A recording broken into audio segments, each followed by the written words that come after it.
পটুয়াখালীর গলাচিপা উপজেলার ইচাদি নেসারিয়া দাখিল মাদ্রাসা এমপিভুক্ত এই শিক্ষা প্রতিষ্ঠানের দরজা প্রতিষ্ঠা লগ্ন থেকেই মেয়ে শিশুদের জন্য বন্ধ।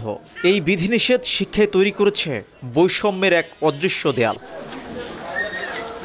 এলাকার কিশোরীদের জন্য এটি এক কঠিন বাস্তবতা। কাছে কোনো শিক্ষা প্রতিষ্ঠানে পড়ার সুযোগ না থাকায় বর্ষাকালে ৩-৪ কিলোমিটার কাদামাটি পেরিয়ে স্কুলে যাওয়া প্রায় অসম্ভব হয়ে ওঠে তাদের জন্য।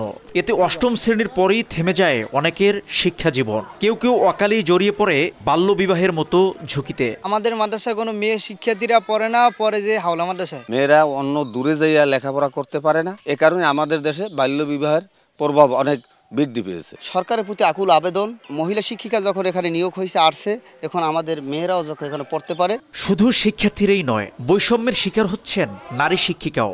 দাখিল কোটায় নিয়োগ থাকলেও ক্লাসে প্রবেশ করতে দেয়া হয় না বলে অভিযোগ নারী শিক্ষিকার। 6 থেকে আপনার হচ্ছে 8 পর্যন্ত এগুলো আমি নিতে পারবো, কিন্তু উপরে 9-10 আছে ওই ক্লাসগুলো আমি নিতে পারতেছি না বা ওখানে যাইতে পারতেছি না, ওখানে আমার যাওয়া নিষেধ।